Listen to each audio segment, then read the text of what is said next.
guys, welcome back. This is Dr. Haq. Today we are looking at the mortality and the morbidity. So it's going to be mortality and morbidity indicators in case of the epidemiology.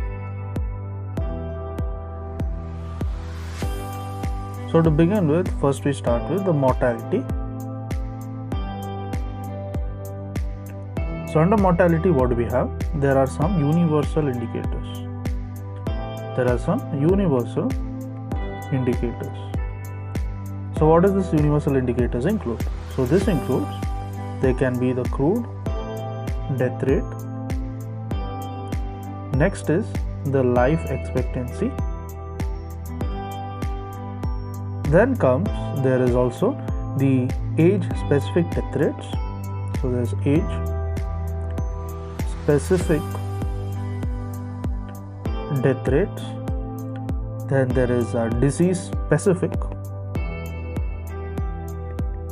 mortality rates. Next, there can also be the proportional mortality rate, proportional mortality rate. Then comes the case fatality rate. Then is the years of potential life lost.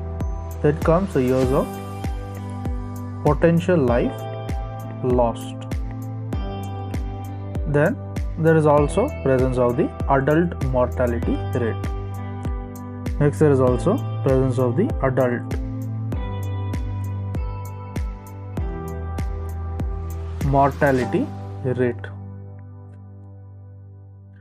Next, we will look at the maternal and the child related indicators. So this is all under the mortality rate. So we are looking at the maternal and the child related indicators. So what does this include? It includes the infant mortality rate.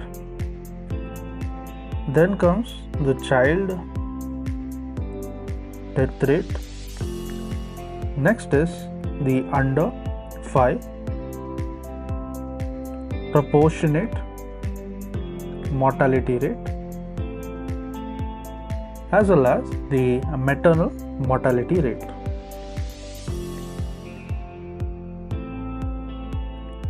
Next is, we will move on to the morbidity indicators.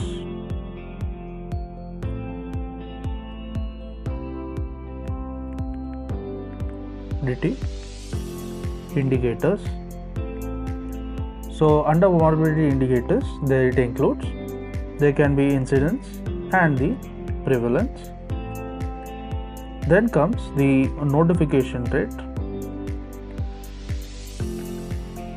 Next is, there is attendance rates at the OPD. There is attendance rates at OPD, and there is also the admission, discharge and the readmission dates. There is admission, discharge and the readmission dates. So the duration of stay in hospital is also included.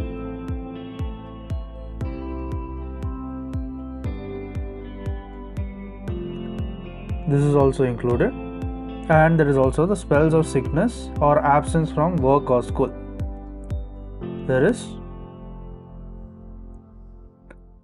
spells of sickness or absence from work or school, or absence of work or the school. So this was all about the mortality and morbidity indicators in case of the epidemiology. To learn and grow daily, please do subscribe.